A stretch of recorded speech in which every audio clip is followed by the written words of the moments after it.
Gipaubos na sa orange alert category ang dakbayan sa Sugbo. Apan wala pa'y masulti ang Cebu City Police Office kung i-downgrade balik sa yellow alert human sa covenant signing. Si Chelo Valiena sa report. Waray pagsupak sila si Vice Mayor Edgardo Labella o Konsehal Mary Ann de los Santos sa pagpaubo sa dakbayan sa Sugbo sa orange level gikan sa yellow alert level. Sa miaging tuig, gipaubo sa yellow alert level ang dakbayan sa Sugbo tungod kay gipaabot nga higpit ang panagribal sa politika. Samtang mapaubos ang usa ka dapit sa orange alert sa election watch list kung masuta sa kapulisan nga adunay pagkatap sa mga armas.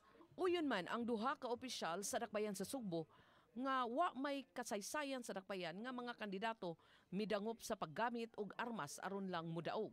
Well, if that is the perception of the police, that is something that we are not really privy, no?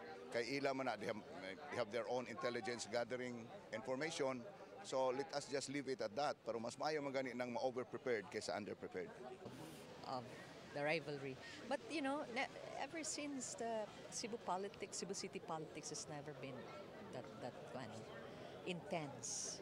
Sabtang di pa masulti ni Cebu City Police Office Director, Senior Superintendent Troyena Garma nga mahibalik sa yellow alert ang dakbayan sa Sugbo human sa covenant signing.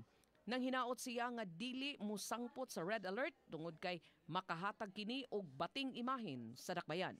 Kung orange po yung assessment ng regional office, so be it. Okay?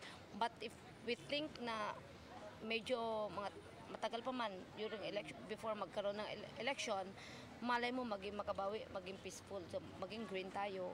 Uban ni June Solon, Chelo Valiena, Balitang Bisdak.